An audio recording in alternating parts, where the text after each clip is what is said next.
international construction company. Utility construction company. I loved that job. That was my first, like, after the kids were born, like getting back into the workforce. When I started there, I had never even touched a computer.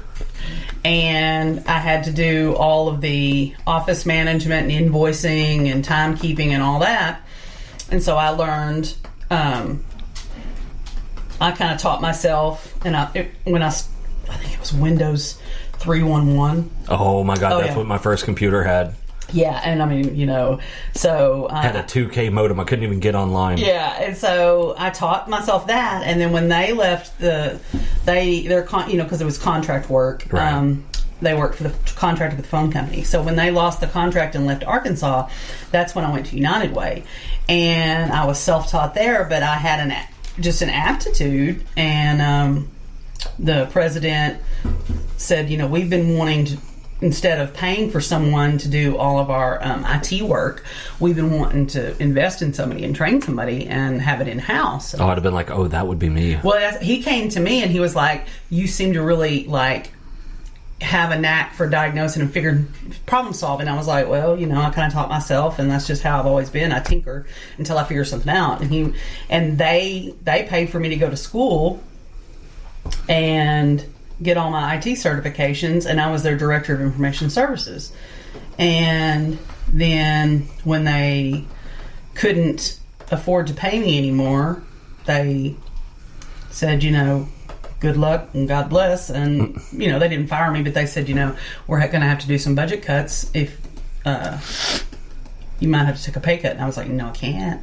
No, the fuck I'm not. And so I moved on. Why don't you take a pay cut? And, you know, I mean, it's just like,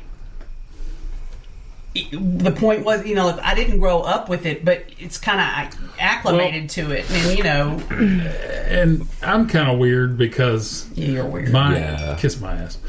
My stepdad worked for AT&T, Bell. Yeah, so you were around it all, like, early. So literally, when I was 7 or 8 years old, we had a Commodore 64. Then we had an Apple IIe. Then we had an Apple IIc. Then we had, so we had computers.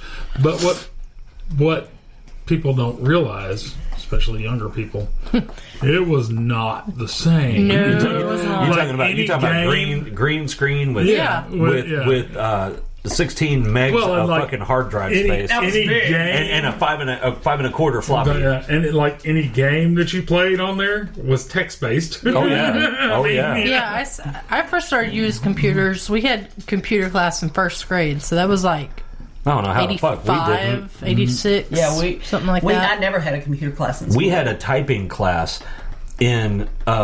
We'd play number munchers. When I was in 8th grade, Oregon it was part Trail. of our. It was part of our block schedule. Yeah. So we had it for like 9 weeks, right? And it was green screen, and you would here's the extent of the motherfucking typing. Hit A. Yeah. Yeah. Hit AA. Oh my God. I mean, it's like, fuck, man. According to that thing, I type 8,000 words a minute. When I was like... Was it high school or junior high? No, it was high school. We'd moved to Nakona. This was a little small country school. And we had a computer class. And this had to be like, I don't know, 9th grade? Something like that. And I'm sitting here in this computer class like...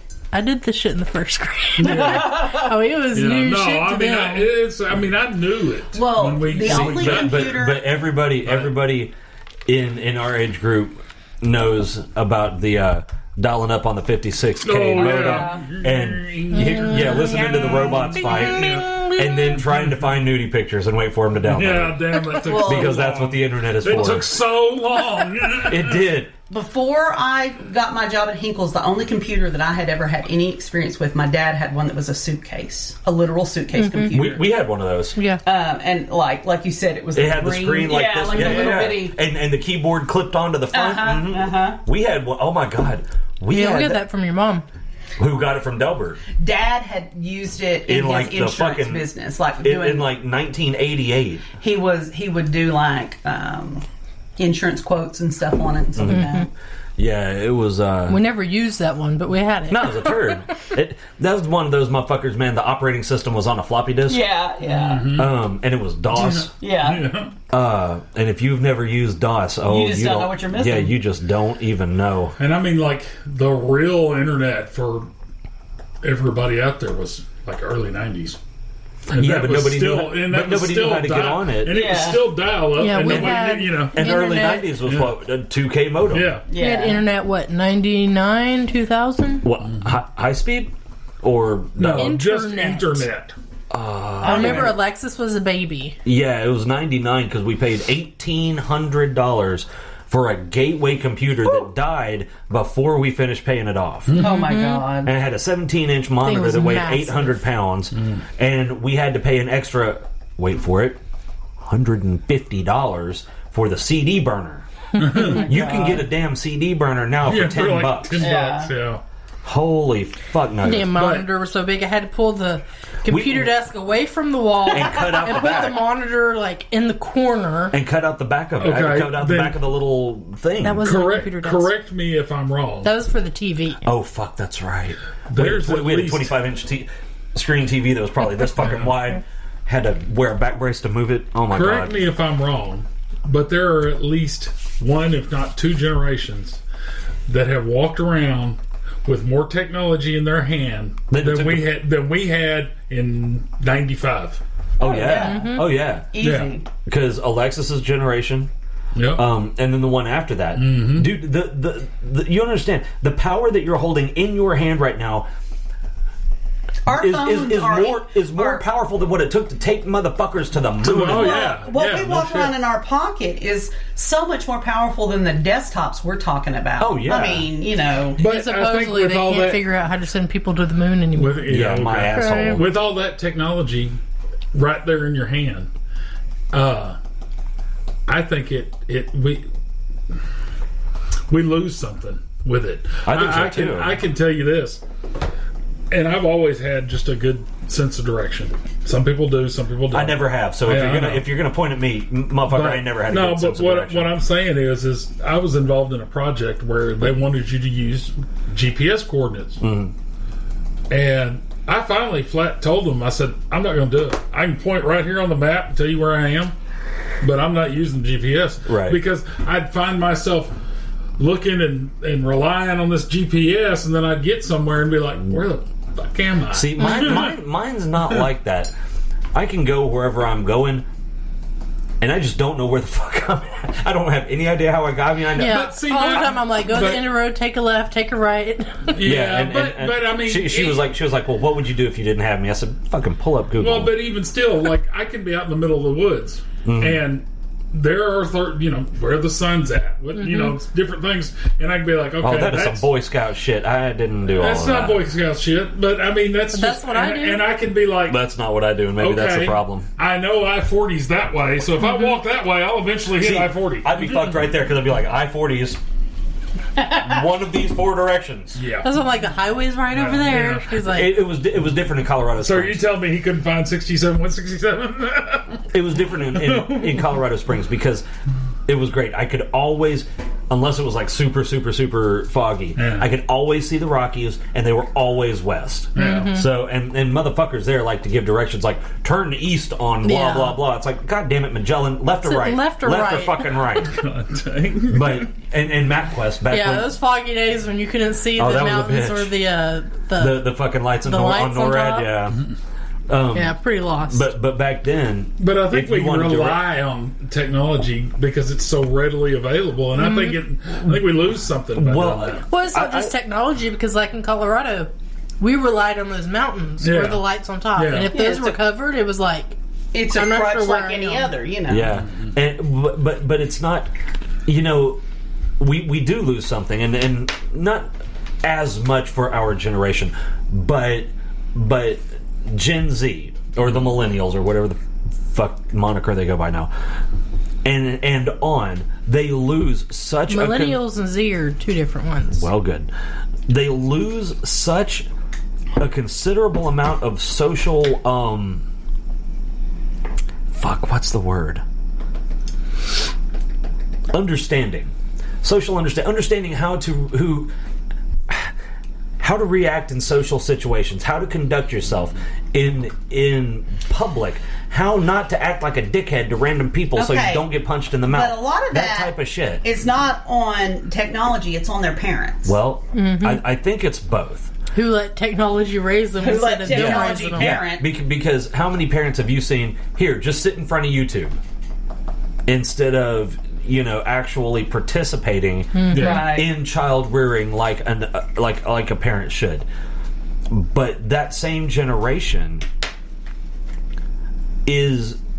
are a lot of the ones who are these keyboard tough guys who are so comfortable with anonymity because they haven't gotten punched in the mouth for saying the wrong thing to the wrong fucking person. And that's a shame. I just wish, because that's one of those lessons you only learn by getting punched in the mouth or seeing somebody else get punched. Because oh fuck, maybe I shouldn't say that. But no, I don't think you should have to learn it like that. You should just know to be nice. There's no reason to walk around just like being shitty to people. Well, the thing is, just because you're a shitty person, being nice or following the rules in any situation is only. People are only going to do that if there's a threat of some sort. I don't believe that. If I don't follow the rules, this bad thing will happen to me. I don't believe that.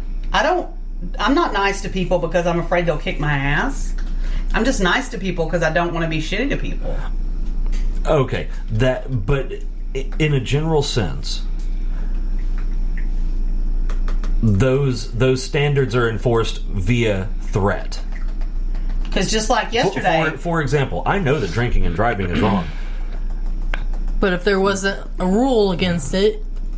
a lot of people would do it. You wouldn't know it was wrong. Right, and the reason that they don't do it is because they know if I get caught, I go to jail, I get all this other bullshit. I think there are certain people that are like that, but then there are certain people that are not. I mean, like, the threat of punishment or whatever doesn't determine my morality. Like, if something's wrong... But that's the thing. I think that's what you're missing. It's only wrong because we've been taught that if you do this punishment happens. No, it's wrong to drink and drive because you're impaired and you're going to hurt somebody. Okay. It's also wrong to speed. Oh, I do that all the time. I don't care. I just show my boobies. But I mean, like... You fucked up the moral. The whole story's fucked now. But I mean, like, back in the day, if you stole a piece of bread to get your finger chopped off or something. Jesus, in fucking Saudi, maybe. No, they used to in medieval England and shit. Fuck, really? Nail your ear to the pillory and stuff. Eye for an eye. Mm-hmm. Finger for a piece of bread? I've never heard that adage. Yeah, if only your finger. Sometimes they chop off your whole hand for stealing. Yeah. Oh my god. How did you not know this? I got a lot of shit in this brain, baby. They nail you to, like, put a nail through your ear against a post as punishment. Oh my god. But I mean, they know that if they didn't give this person something for that bread, they were trying to they were getting in trouble. But if you didn't know, if there was no punishment, then you don't know that that's wrong. I mean, you would grow up not knowing that that's wrong. So I think... No. I think we do it because we've grown up knowing that this is wrong and this is right, and you get in trouble if you do this. But if you're not taught that, or maybe a better way to phrase it is action reaction, or action consequence. Because before the internet, and I've said this before email and text and phone and cell phones and all that bullshit, you had two ways to interact with me. Only two. Well, three if you write a fucking letter. Good luck getting me to read it. Yeah, because I can't read. Oh, fuck all of y'all. But you had two primary ways. You could call me on a telephone and hope that I'm there. You said this last week. Yeah. Or you can talk to me in person. There's no anonymity there. So you are responsible for what you say and how you say it. There's no inflection that I'm going to miss. There's none of that. You just made me miss something from when we were kids. I'm sorry.